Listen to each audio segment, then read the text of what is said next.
The operation of a modern supermarket supply system is centered, for much of its duration, within large distribution centers located on the edges of urban and industrial areas.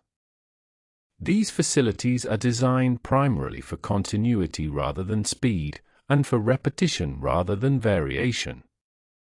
Their purpose is to receive goods from a wide range of suppliers, hold them temporarily in controlled conditions, and then release them onward to individual retail stores according to predetermined schedules.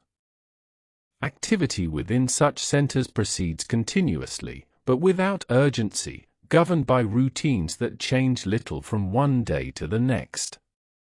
A distribution center typically consists of a single expansive structure, divided internally into zones that reflect temperature requirements, storage methods, and handling processes. The building envelope is functional rather than decorative, with wide access roads, loading bays arranged along long exterior walls, and minimal architectural variation. Internally, the environment is defined by high ceilings, extensive lighting, and long aisles formed by racking systems that extend vertically for several meters. Movement within the space is regulated by marked lanes and designated areas for specific tasks. Staff presence within the distribution center is distributed across shifts that cover the full day.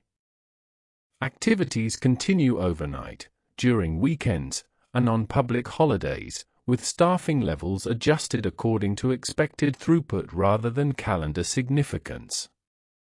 The pace of work is steady and uniform, shaped more by mechanical systems and scheduling software than by individual discretion. Much of the process unfolds in relative quiet, punctuated only by the sounds of vehicles, scanning devices, and automated equipment. Incoming goods arrive at the distribution center according to planned delivery windows. Vehicles approach assigned bays, where they are positioned and secured before unloading begins. These deliveries originate from a variety of sources, including manufacturing plants, food processors, agricultural packers, and import facilities. The arrival of a vehicle does not prompt immediate action beyond its assigned time slot. Instead, it enters an established sequence that aligns with available space and personnel. Within the distribution center, different temperature regimes are maintained simultaneously.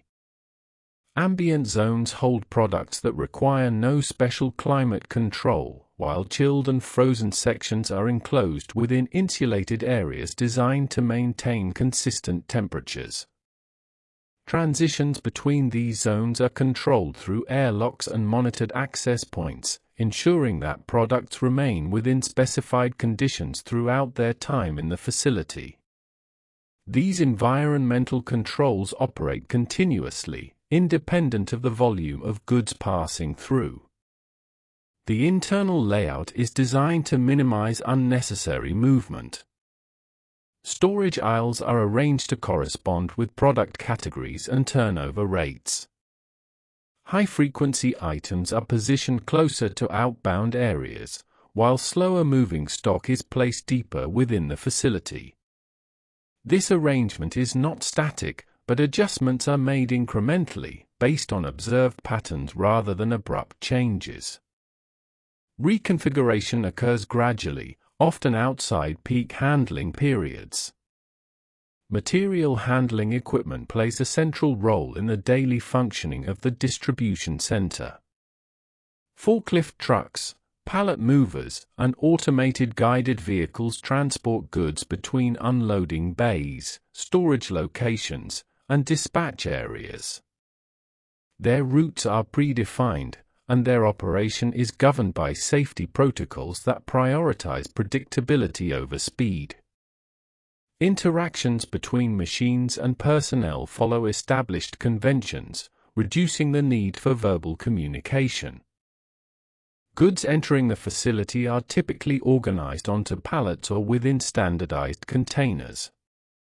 These units are moved intact whenever possible, preserving their structure until they are required for redistribution. The handling of individual items is limited, occurring primarily when goods are reassembled into mixed loads destined for specific stores. Even in these cases, the process follows routine patterns that repeat across shifts and days. Throughout the distribution center, information systems operate in parallel with physical movement. Each pallet, container, or unit load is associated with digital records that track its origin, contents, and destination. These records are updated incrementally as goods move through the facility, but the act of updating does not interrupt the physical flow. Scanning devices capture data quietly, with confirmation signals that blend into the background of routine activity. Lighting within the facility is uniform and constant, designed to reduce variation across time and space. Natural light is limited, and the passage of hours is marked more by shift changes than by external conditions.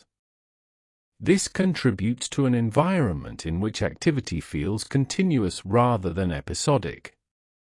There are no clear beginnings or endings to the work performed. Instead, processes overlap and cycle without pause. The organization of tasks within the distribution center emphasizes consistency. Roles are defined narrowly, and individuals perform the same functions repeatedly within a given shift. Rotation between roles occurs according to schedules rather than preference, ensuring that operations remain balanced without requiring rapid adaptation. Training focuses on adherence to procedure rather than improvisation. As goods accumulate within the facility, they are held only temporarily. The distribution center is not intended as a long-term storage site, but as a point of transition. Stock levels are calibrated to support ongoing replenishment rather than accumulation. This balance is maintained through continuous monitoring, but adjustments are subtle and incremental, rarely visible in day-to-day operations. The overall effect of these arrangements is an environment characterized by steady movement without visible progression. Goods arrive, are repositioned, and depart, but the system itself appears unchanged from hour to hour. The routines that govern the distribution center persist with little variation, forming the stable core around which the wider supermarket supply chain operates. Within this setting, activity continues without emphasis, as processes repeat and space is quietly reshaped by the passage of ordinary work. Suppliers that feed into the supermarket distribution system operate across a wide range of industries, but their interaction with the distribution center is governed by a common set of routines. These suppliers include manufacturers of packaged goods, processors of fresh and chilled products, agricultural producers, and importers handling goods arriving through ports or consolidation hubs. Each supplier operates independently, but their output is synchronized through scheduling systems that align production with delivery requirements rather than immediate demand. Production at the supplier level proceeds according to batch cycles. Goods are produced, packed, and assembled into transport units over defined periods, often spanning several hours or days. Once prepared, these units are staged for collection or dispatch, where they await collection at designated loading points. The staging process is orderly and static, with goods remaining in place until a scheduled movement occurs. There is little deviation from this pattern, as suppliers are incentivized to maintain predictable output rather than respond dynamically to short-term variation. Transport from suppliers to distribution centers follows fixed routes and timetables. Vehicles are assigned delivery windows that correspond to the distribution center's capacity to receive goods. These windows are arranged in advance and adjusted infrequently. As a result, Departures from supplier sites are timed to ensure arrival within these predefined periods, with allowances made for transit duration and regulatory rest requirements rather than real-time optimization. Packaging used at this stage is standardized to facilitate handling downstream. Cartons are sized to fit pallets efficiently, and pallets themselves conform to uniform dimensions. This consistency allows goods to be moved through multiple facilities without repacking. Labeling applied at the supplier stage contains information required for identification and routing, but is designed primarily for machine readability rather than human interpretation. For temperature-sensitive goods, additional controls are applied before departure. Chilled and frozen products are transferred directly from production or storage environments into temperature-controlled vehicles. The transition between environments is managed to limit exposure to ambient conditions, but this process unfolds routinely and without emphasis. Monitoring equipment records temperature data continuously, yet intervention is rare, as conditions remain within expected ranges for the majority of movements. Documentation accompanies each delivery, linking physical goods to electronic records shared between supplier and retailer systems. These records describe quantities, batch identifiers, and intended destinations. Once generated, they are transmitted automatically, forming part of a continuous data exchange that persists regardless of individual deliveries. The creation and transmission of this information is procedural, requiring no interpretation beyond confirmation of completion. Upon arrival at the distribution center, vehicles are received according to their assigned slots. Drivers report arrival, and vehicles are directed to specific bays without deviation. Waiting periods are absorbed into the schedule rather than treated as anomalies. During this time, goods remain stationary within the vehicle, maintaining their internal order until unloading begins. The arrival process itself is uneventful, characterized by repetition rather than variation.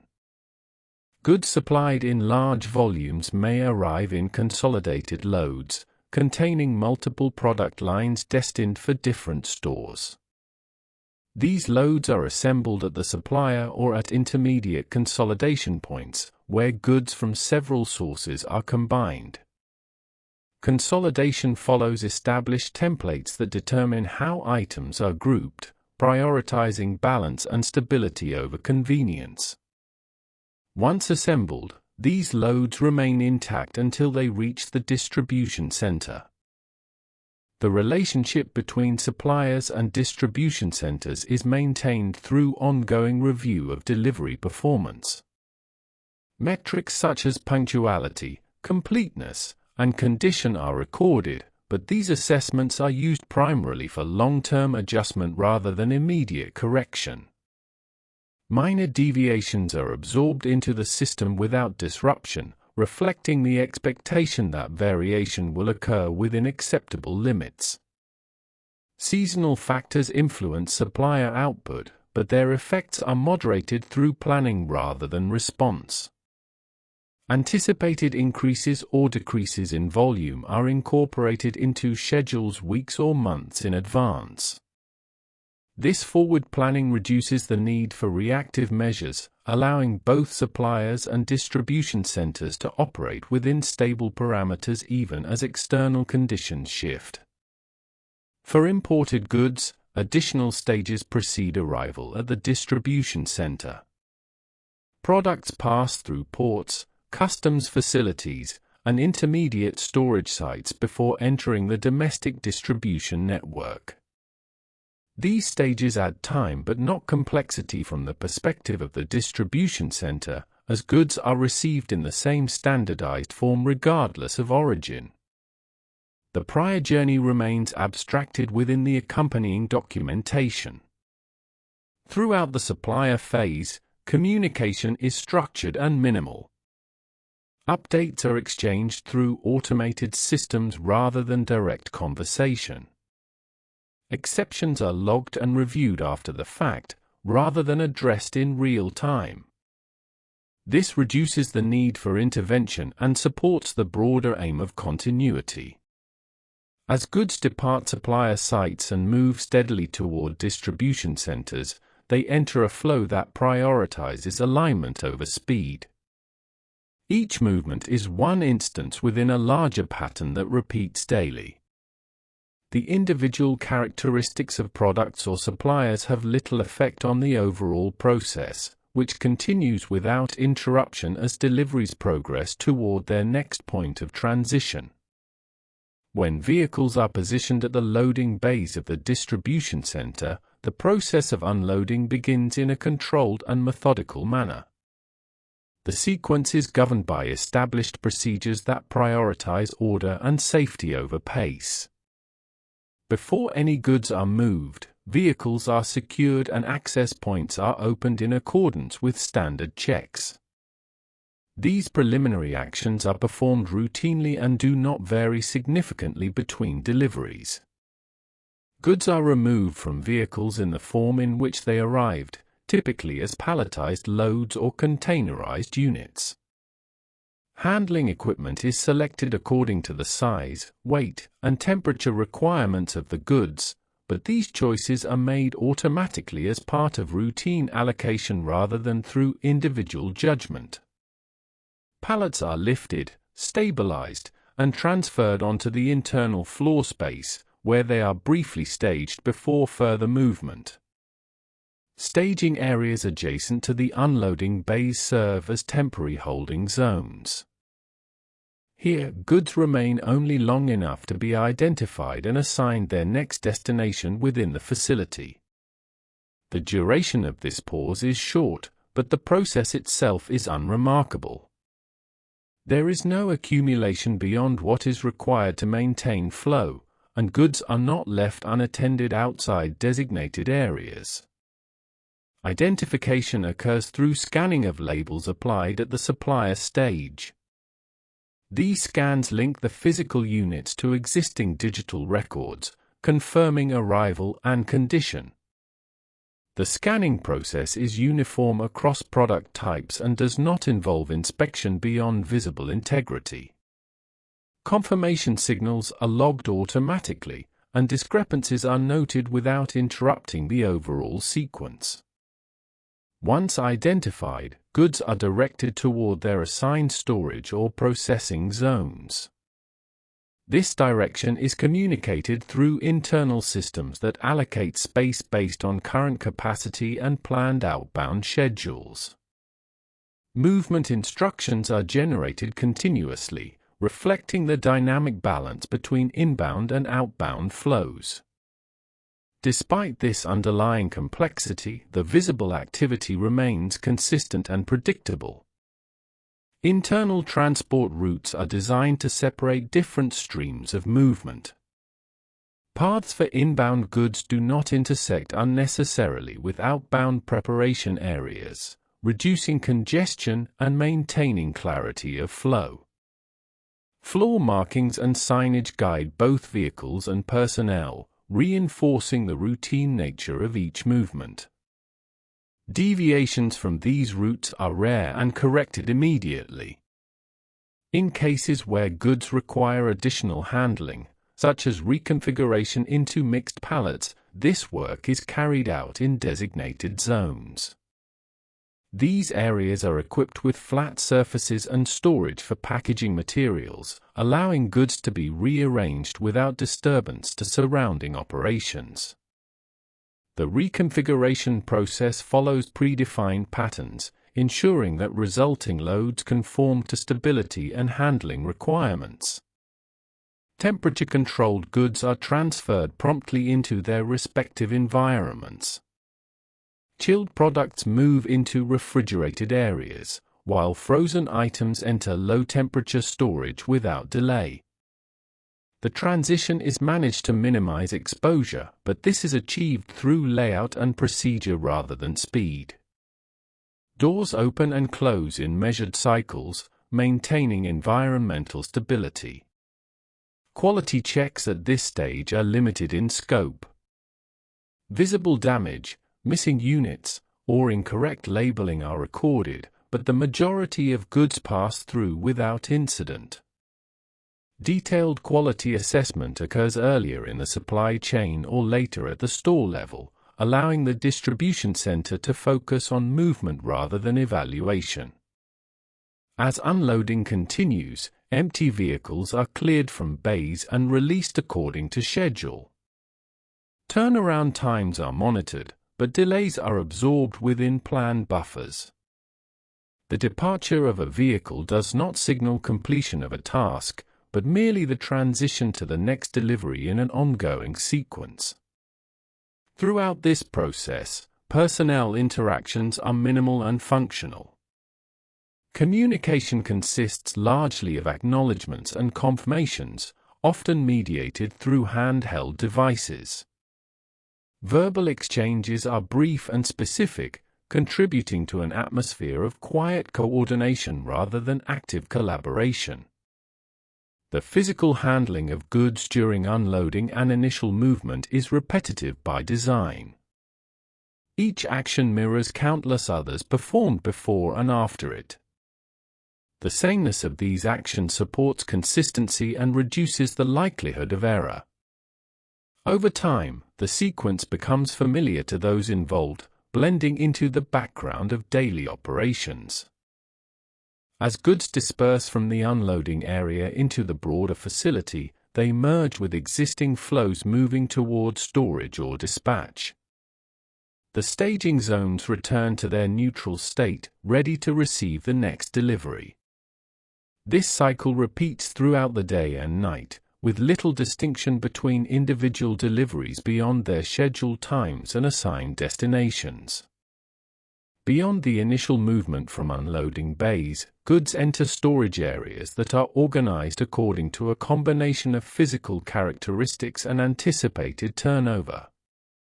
These storage zones are arranged to accommodate large volumes while maintaining accessibility.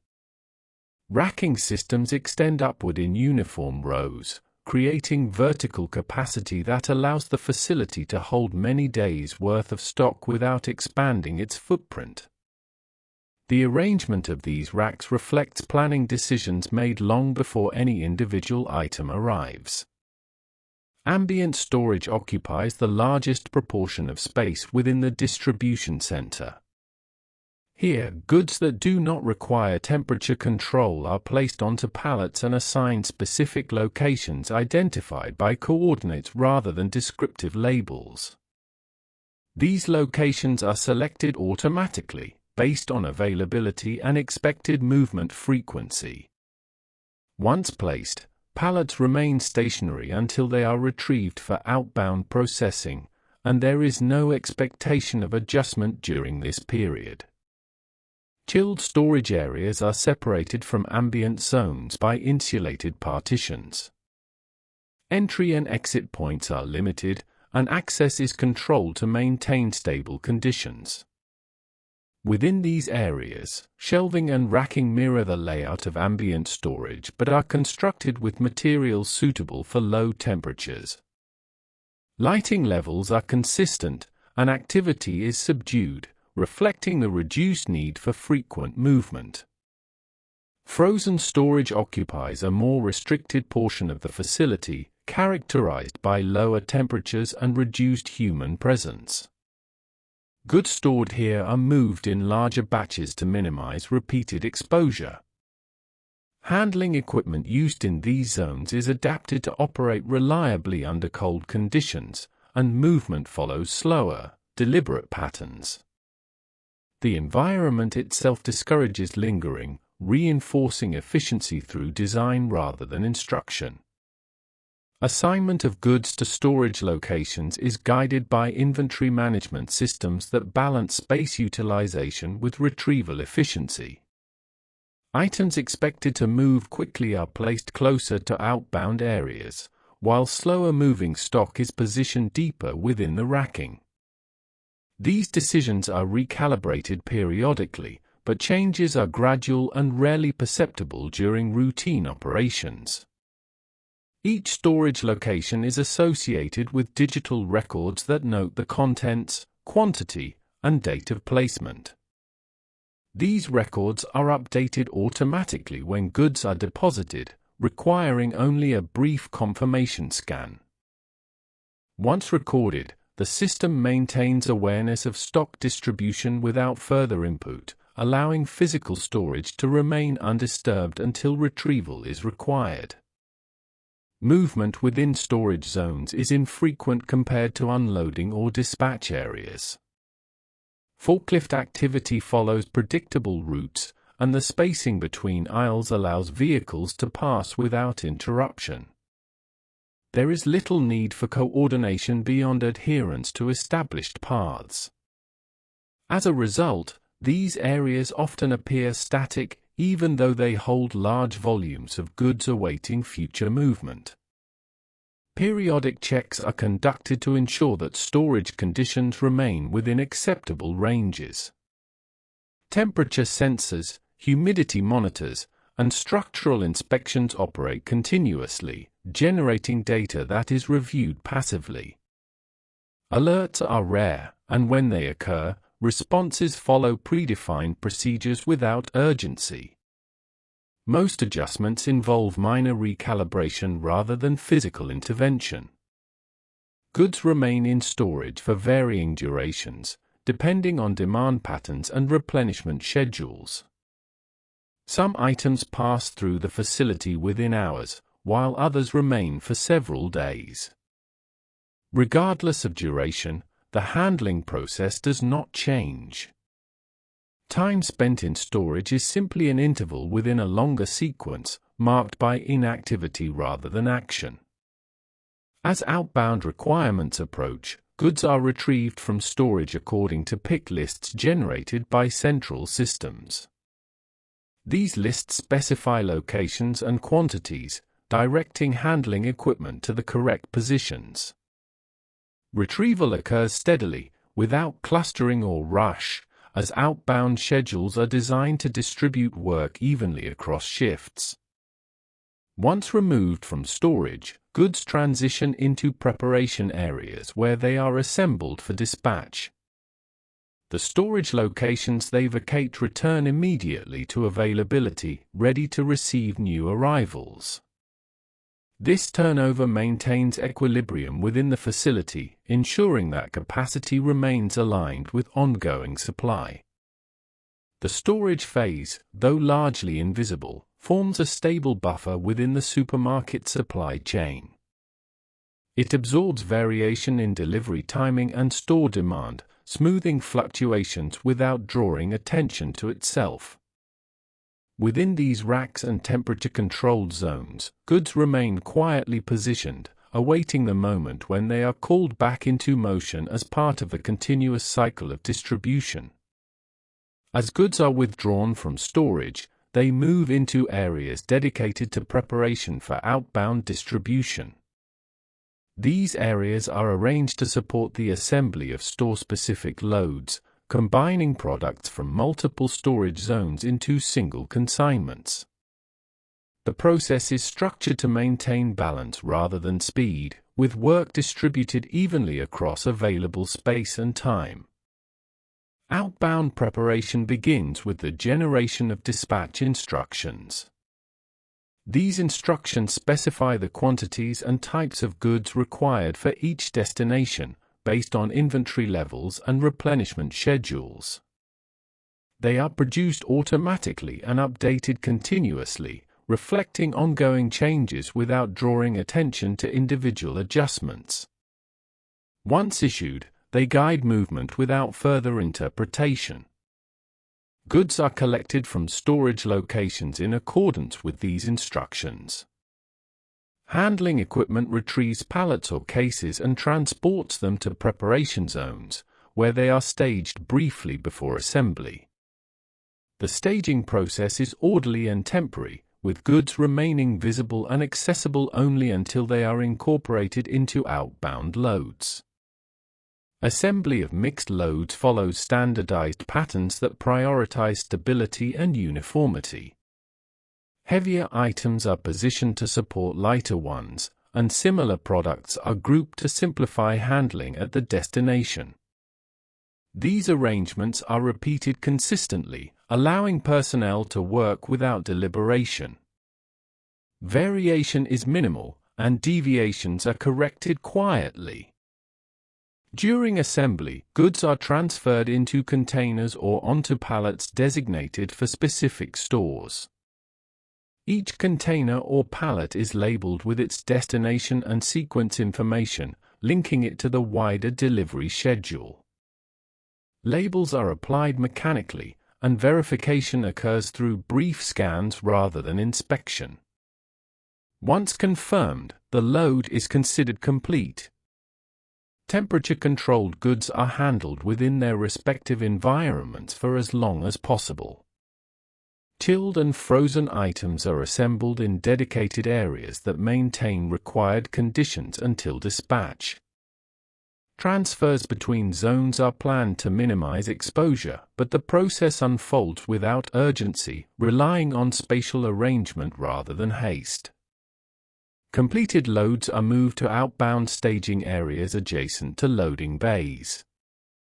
Here, they are positioned according to departure times rather than store identity. This arrangement allows loading to proceed smoothly as vehicles arrive, with loads already organized in the sequence required. Waiting time in these areas is brief, but predictable. Vehicles assigned for outbound delivery arrive according to established timetables. As with inbound movements, arrival does not trigger immediate action beyond confirmation. Loading begins when space and personnel are available, following a sequence that mirrors unloading but in reverse. Goods are transferred from staging areas into vehicles with attention to balance and accessibility. Loading proceeds steadily, with each load placed in its assigned position within the vehicle. The order of placement reflects the planned delivery route, allowing goods for earlier stops to be accessed without disturbance. This sequencing is determined in advance and adhered to consistently, reducing the need for adjustment during delivery. Once loading is complete, vehicles are secured and released according to schedule. Documentation confirming contents and destinations is finalized automatically, and the vehicle departs without ceremony. The departure is one of many, blending into a continuous stream rather than marking a discrete event. Throughout outbound preparation and loading, communication remains minimal. Instructions are conveyed through systems, and confirmations are recorded silently. The emphasis remains on repetition and adherence to established patterns, allowing activity to continue without interruption or emphasis. As vehicles depart, the preparation areas clear and return to a neutral state. New instructions arrive, goods are retrieved, and assembly resumes. This cycle repeats across shifts and days, maintaining a steady rhythm that aligns storage, preparation, and transport into a single, continuous flow. As outbound vehicles travel from distribution centers to individual stores, the rhythm of supply continues without alteration. Routes are predetermined and adjusted infrequently, shaped by geography, delivery windows, and regulatory constraints rather than by short-term variation. Vehicles proceed according to schedule, stopping at multiple locations before returning to their point of origin or moving on to the next assignment. The journey itself forms an unremarkable interval between preparation and receipt. Upon arrival at a store, vehicles are directed to designated delivery points, typically located away from customer-facing areas. These access points are designed to accommodate regular deliveries and are used repeatedly throughout the day. Vehicles are positioned, secured, and prepared for unloading in a manner consistent with distribution center procedures, though on a smaller scale. Store-level unloading is carried out by staff assigned to goods in operations. These individuals receive deliveries according to routine expectations, checking that quantities align with accompanying records. The checks performed are confirmatory rather than investigative, intended to ensure continuity rather than identify issues. Most deliveries proceed without comment, as discrepancies are uncommon and minor variations are absorbed into later adjustments. Goods are transferred from vehicles into back-of-house storage areas. These spaces are constrained by the size of the store but organized to reflect similar principles to those used in larger facilities. Ambient, chilled, and frozen goods are separated, and movement between these zones follows established paths. The handling equipment used is simpler, but the process remains methodical. Once unloaded, goods are staged briefly before being moved either to storage or directly to the sales floor. The decision depends on timing and shelf availability rather than product importance. Items intended for immediate replenishment are prioritized only in the sense that space is available, not through urgency. The transition from delivery to placement is measured and routine. Back-of-house storage serves as a short-term buffer. Goods may remain here for hours or days, depending on sales patterns and replenishment cycles. Storage arrangements are pragmatic, with items grouped by category and accessibility. Unlike distribution centers, space limitations require frequent minor adjustments, but these are made incrementally and without disruption. Replenishment of shelves occurs according to store-specific schedules. These schedules align broadly with delivery times and customer traffic patterns, but changes are gradual and rarely abrupt. Staff move goods from storage to shelves, placing items in their designated positions. The task is repetitive and familiar, requiring little variation in approach. During replenishment, existing stock is adjusted to accommodate new arrivals. Items are rotated so that older stock remains accessible, but this process unfolds quietly and without emphasis. The objective is continuity rather than optimization, ensuring that shelves remain stocked without drawing attention to the act of restocking itself. Throughout the store, inventory levels are tracked through point-of-sale systems and periodic checks. These systems register sales automatically and feed data back into central records. The accumulation of this data informs future deliveries, but its influence is indirect. Adjustments to supply emerge over time rather than in response to individual transactions. Goods that cannot be placed immediately are returned to back-of-house storage, where they await the next replenishment cycle. This movement back and forth between storage and shelves is a regular feature of store operations, repeating across days with little variation. The store thus functions as a smaller extension of the broader distribution system. As deliveries are completed and shelves replenished, the store returns to its steady state. Vehicles depart, storage areas settle, and routine activity resumes. The supply chain does not pause or conclude at this point. Instead, it continues quietly in the background, sustained by the repeated movement of goods through spaces designed for predictability rather than change. Alongside the movement of goods toward shelves, a parallel process manages items that do not continue forward in the same way. This includes goods that are damaged, surplus to immediate requirements, or no longer suitable for sale. These items are identified during routine handling rather than through separate inspection regimes, and their diversion follows established paths that are integrated into daily operations. Damaged goods are typically identified at the point of receipt or during handling. Damage is assessed visually and categorized according to predefined criteria.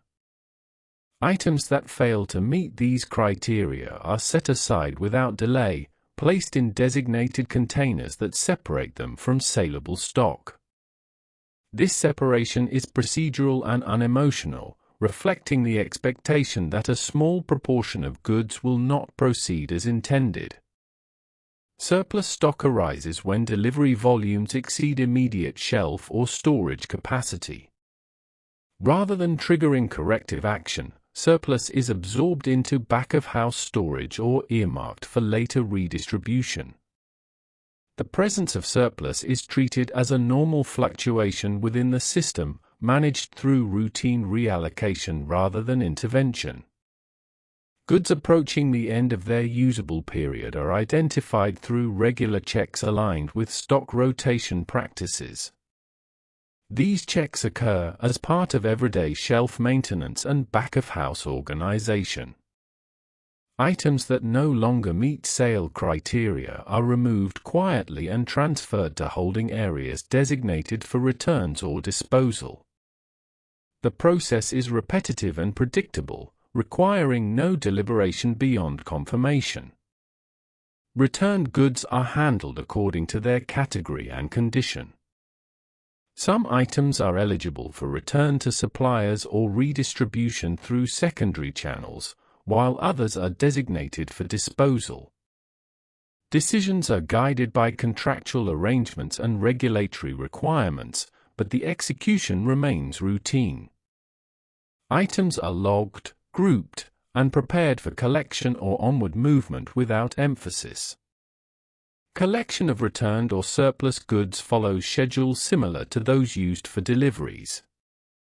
Vehicles arrive to remove these items during designated windows, ensuring that space within the store is maintained.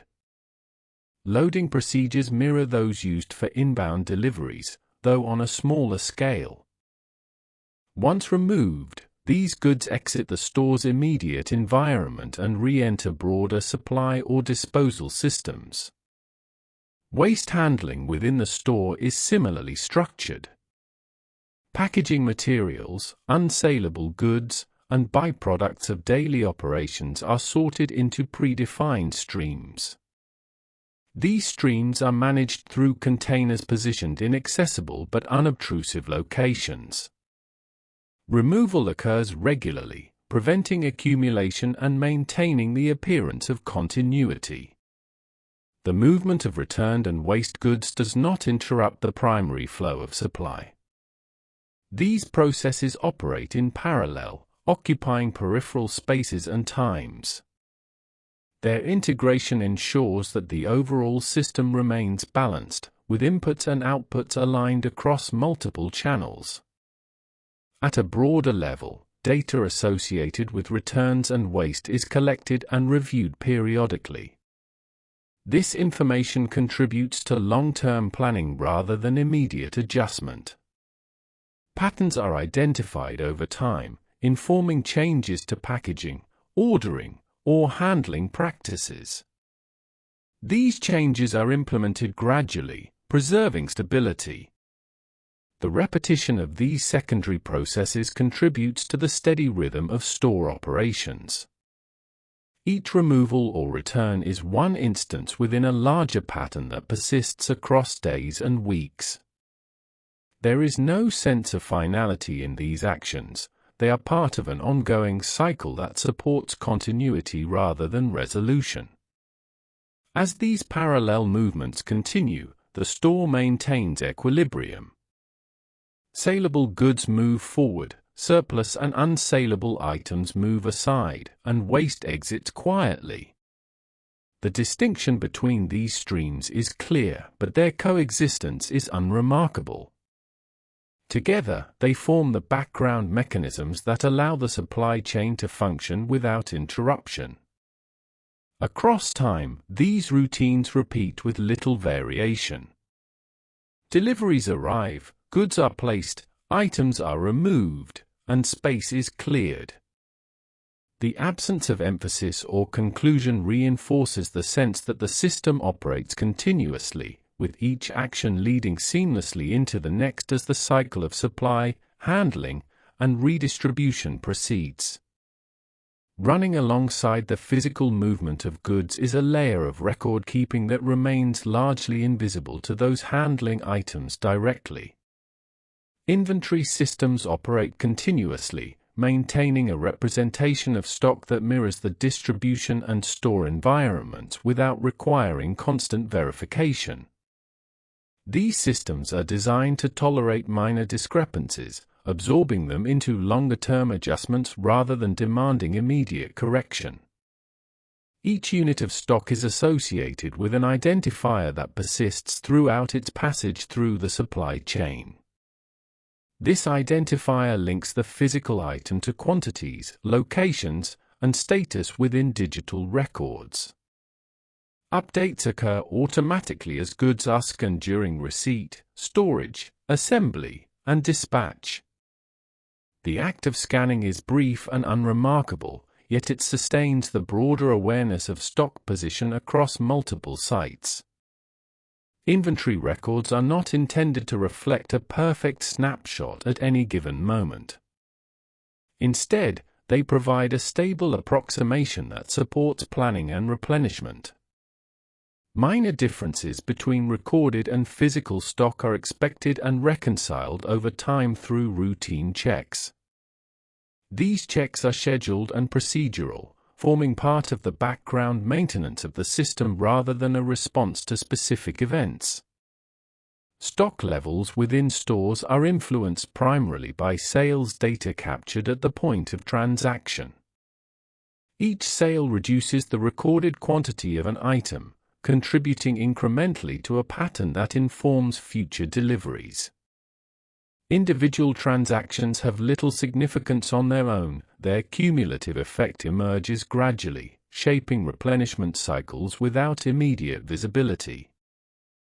Reorder thresholds are established for each product, reflecting expected rates of sale and delivery frequency. When recorded quantities approach these thresholds, replenishment is triggered automatically. This trigger does not correspond to a specific moment of urgency but initiates inclusion in the next available delivery cycle. The process unfolds quietly, with no direct indication at the store level that a threshold has been crossed. At the distribution center, aggregated demand from multiple stores is consolidated into outbound schedules. These schedules balance available stock against anticipated need, smoothing variation across the network. Adjustments occur continuously but incrementally, ensuring that no single fluctuation dominates planning. The resulting flow remains even and predictable. Audits of physical stock occur periodically to recalibrate the system. These audits involve counting selected items and comparing results to recorded quantities. Discrepancies are logged and analyzed collectively rather than addressed individually.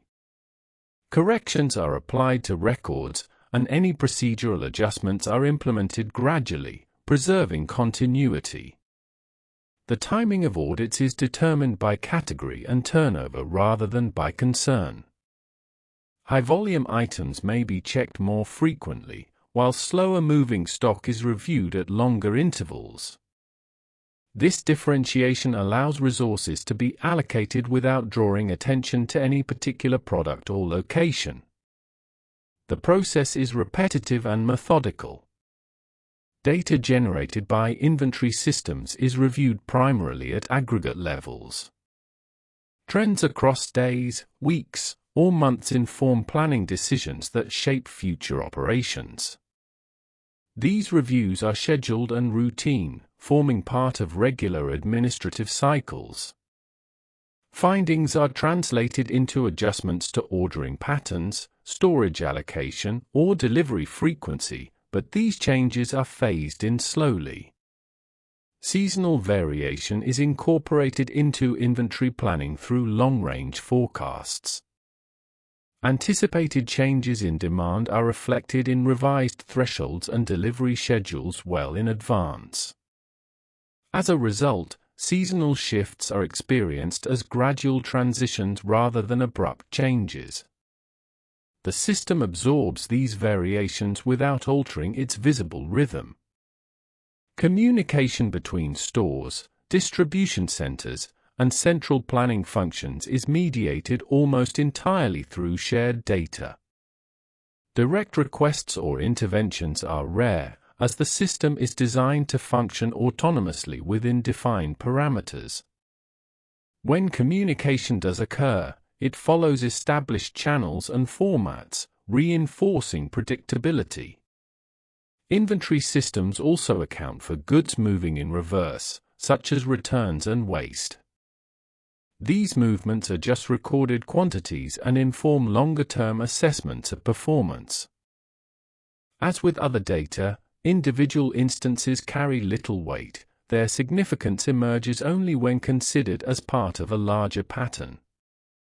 Over time, the interplay between physical handling and digital records produces a stable equilibrium. Goods move, data updates, and thresholds adjust, yet the overall structure remains constant. The system does not seek resolution or completion, it is oriented toward maintaining balance across ongoing cycles. As one replenishment cycle blends into the next, inventory records continue to update quietly in the background. The absence of visible markers between cycles reinforces the sense of continuity. There is no clear boundary between one day's operations and the next, only a steady progression shaped by accumulated transactions and scheduled movements. Within this framework, the supermarket supply chain sustains itself through repetition. Data flows mirror physical flows, and adjustments occur without emphasis. The system persists not through constant attention, but through the reliable execution of routine processes that continue uninterrupted as goods are received, recorded, and prepared once again for movement onward. Across days and weeks, the supermarket supply chain settles into a steady operational pattern that is maintained through repetition rather than intervention. The same movements recur in similar sequences, shaped by schedules that change slowly and predictably. Variation is present, but it is distributed across time in a way that prevents any single fluctuation from becoming prominent. Daily cycles begin without ceremony and conclude without closure.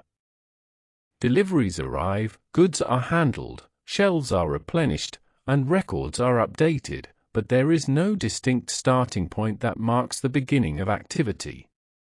Instead, each day inherits the state left by the previous one, continuing processes already in motion. The transition between days is administrative rather than operational, marked by shift changes rather than by changes in procedure. Weekly patterns introduce minor adjustments to volume and timing. Certain days accommodate higher delivery frequencies, while others emphasize consolidation and maintenance. These differences are anticipated and incorporated into schedules well in advance. As a result, the operational environment remains consistent, even as throughput varies slightly across the week. Maintenance of facilities and equipment occurs alongside routine operations. Racking systems, handling equipment, refrigeration units, and transport vehicles are inspected according to predefined schedules. These inspections are carried out methodically and recorded without emphasis. Repairs and replacements are planned rather than reactive, allowing maintenance activity to coexist with ongoing handling of goods. Cleaning and housekeeping form another layer of background activity. Floors, storage areas, and work surfaces are maintained to established standards through repeated, unremarkable actions. Waste is removed, packaging materials are collected, and spaces are returned to their neutral state. These tasks occur continuously, blending into the wider rhythm of operations. Staff rotation contributes to continuity by distributing familiarity across roles. Individuals move between tasks according to rostered plans, maintaining competence without introducing novelty. Training reinforces adherence to procedure rather than encouraging adaptation. Over time, this produces a workforce attuned to the predictable demands of the system. At a broader scale, planning functions review accumulated data to ensure alignment between supply and demand. These reviews take place at regular intervals and focus on trends rather than anomalies. Adjustments to delivery frequencies, storage allocation, or supplier volumes are made incrementally, often weeks before their effects become visible at the operational level. Seasonal transitions unfold gradually within this framework. Changes in product mix or volume are phased in through adjusted schedules and reordered priorities. The visible effect within distribution centers and stores is muted, as familiar processes continue to govern handling and movement. The system accommodates change without altering its fundamental character. Throughout these cycles, communication remains structured and minimal. Instructions are embedded within systems, and confirmation occurs through routine interaction with devices rather than conversation. This limits the need for attention and preserves the calm regularity of operations. As time progresses, the distinction between individual cycles becomes less apparent. Daily, weekly, and seasonal patterns overlap, creating a continuous flow without clear boundaries. Goods move, data updates, and maintenance proceeds, all within an environment designed to minimize disruption. The supply chain does not aim toward completion or resolution. It is sustained by the repetition of ordinary tasks that follow one another without emphasis. Each action prepares the conditions for the next, forming a sequence that extends forward indefinitely. Within this ongoing process, distribution centers and stores maintain their roles as points of transition rather than destinations. Goods pass through, are repositioned, and move onward, while the surrounding structures remain largely unchanged. The persistence of these routines supports a stable background against which activity continues, quietly and without conclusion, as the steady movement of supply carries on into the next interval of ordinary operation. At the outer edges of this system, the supermarket supply chain remains connected to broader networks that extend beyond individual stores and distribution centers. These connections include national transport infrastructure, regional warehousing, and long-term supplier arrangements that persist over years rather than weeks. Their presence is implied rather than visible in daily operations, yet they provide the stable context within which routine activity unfolds.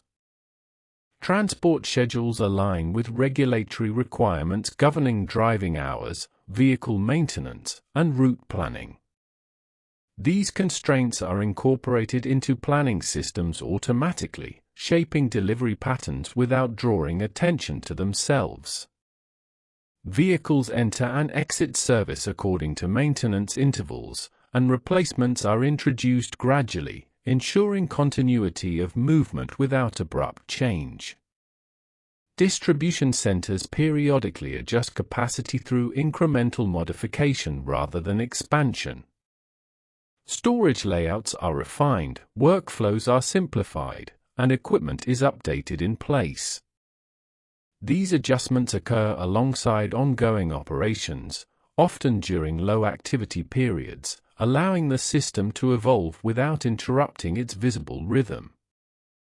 The environment appears consistent even as underlying details shift slightly over time. At store level, layout changes and refurbishments are introduced in stages. Fixtures are replaced, storage areas are reorganized, and access points are modified according to long-term plans. These changes are absorbed into routine practice, with staff adapting through established procedures rather than through instruction. The flow of goods continues uninterrupted, passing through spaces that are subtly altered but functionally familiar. Supplier relationships are maintained through recurring interactions rather than negotiation. Contracts are renewed, volumes adjusted, and specifications updated through scheduled reviews. These processes operate at a distance from daily handling, influencing supply indirectly. The effects of such changes appear gradually, reflected in altered delivery mixes rather than sudden shifts. Across the entire chain, contingency planning exists but remains largely dormant. Alternative routes, backup suppliers, and reserve capacity are identified and maintained without active engagement. Their presence does not alter routine behavior, serving instead as a quiet assurance that continuity can be preserved under varied conditions. The cumulative effect of these arrangements is a system oriented toward persistence. It does not rely on constant oversight or frequent intervention, but on the reliable repetition of established tasks. Each component functions within defined limits, contributing to a wider pattern that remains stable over time.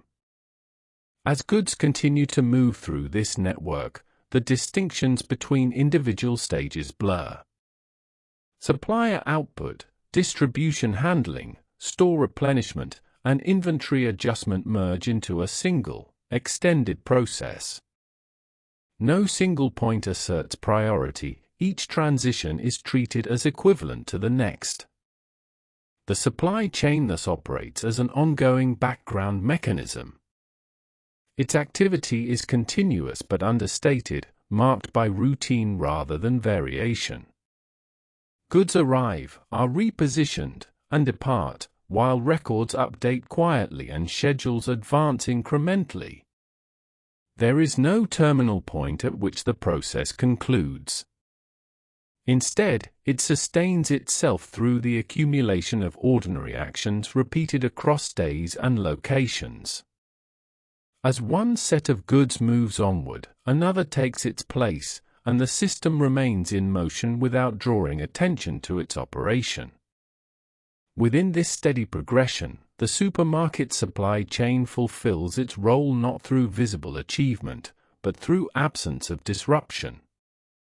Its success is measured by continuity, by the regularity with which shelves are replenished and spaces are cleared, and by the persistence of routines that continue, unmarked and uncelebrated, into the next cycle of ordinary movement.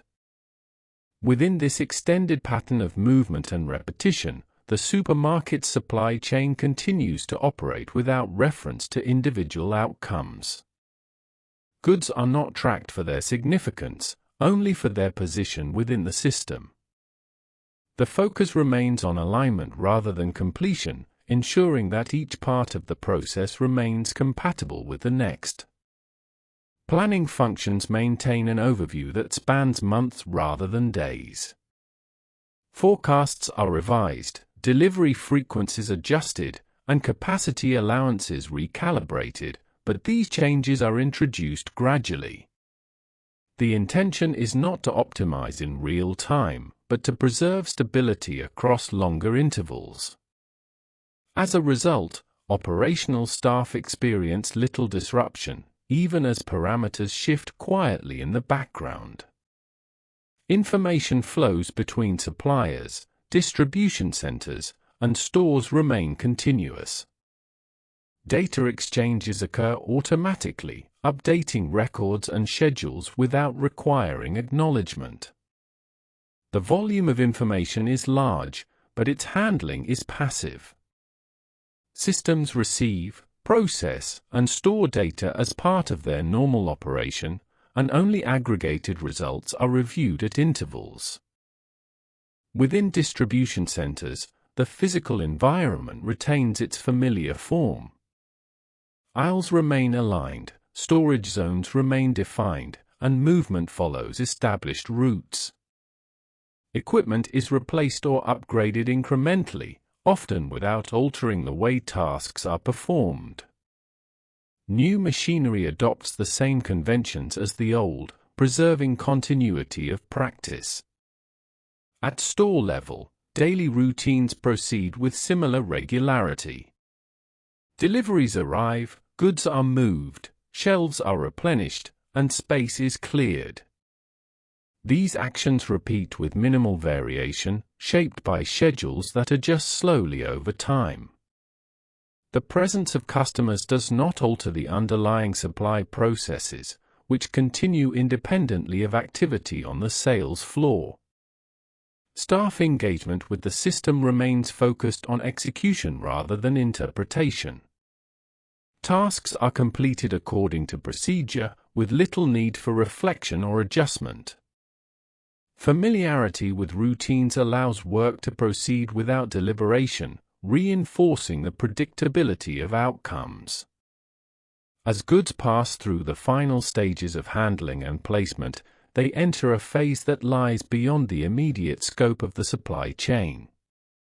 Their departure from storage and shelves marks only a local transition, as replacement goods are already moving through upstream stages. The apparent conclusion of one item's journey coincides with the continuation of countless others. Across time, the accumulation of these overlapping movements produces a sense of continuity that is largely independent of individual actions. The system does not pause to acknowledge milestones or endpoints. Instead, it sustains itself through the steady repetition of tasks that follow one another without interruption. This persistence is reinforced by the absence of emphasis at any single stage. No part of the process is treated as definitive or final. Each movement is provisional, preparing conditions for the next without asserting importance. The result is an operational environment in which change occurs without notice and stability is maintained through routine. As schedules advance and records update, the supply chain continues to unfold. Goods arrive, are repositioned, and move onward, while systems record their passage and prepare for what follows. There is no signal that marks the completion of a cycle, only the continuation of ordinary activity as processes remain aligned and movement carries on into the next interval of routine operation, where deliveries are received, storage locations assigned, and handling begins again within the same familiar framework. The continuity of the supermarket supply chain is maintained not through constant adjustment, but through the accumulation of small, ordinary actions that repeat without variation. Each movement of goods, each update of a record, and each scheduled delivery contributes incrementally to a system that remains balanced over time. No single action alters the overall direction. Instead, the system advances through the steady repetition of familiar tasks. Across distribution centers and stores, time is experienced as a sequence of overlapping intervals rather than discrete units. Shifts change, deliveries arrive, and goods are handled, but there is no sense of progression toward an endpoint. Activities resume where they left off, inheriting the state of the system at the moment of transition. This continuity reduces the need for coordination, as each role operates within an established context. Infrastructure supports this persistence by remaining largely unchanged. Buildings, racking systems, access points, and handling routes are designed for longevity. Modifications are introduced incrementally, often unnoticed by those performing daily tasks. As a result, the physical environment provides a stable backdrop against which routines can continue without interruption. Transport links reinforce this stability. Vehicles follow the same routes, arrive at the same locations, and depart according to familiar schedules. Minor delays or variations are absorbed into the broader pattern, having little effect on the overall flow. The predictability of movement allows planning systems to operate without constant recalibration. At the level of information, records accumulate rather than reset. Inventory data reflects a continuous history of transactions, with each entry building upon the last. Corrections and adjustments are applied sparingly, preserving the integrity of long-term patterns. The system's awareness of stock position evolves gradually, informed by cumulative activity rather than isolated events. The interaction between physical handling and digital records remains consistent. Goods move, scans occur, and data updates follow automatically. There is no requirement for interpretation at each step, as the meaning of these actions is embedded within the system itself. This reduces the cognitive demand placed on individuals, allowing work to proceed smoothly. Within stores, replenishment and removal continue in quiet cycles. Shelves are stocked, goods are rotated, and items are removed as necessary. These actions do not announce themselves, they occur alongside customer activity without drawing attention. The store environment thus remains outwardly stable, even as goods are continually replaced. Over longer periods, patterns repeat with minor variation. Seasonal changes, promotional adjustments, and shifts in demand are integrated through gradual modification of schedules and volumes. The visible effect is subtle, as familiar routines persist.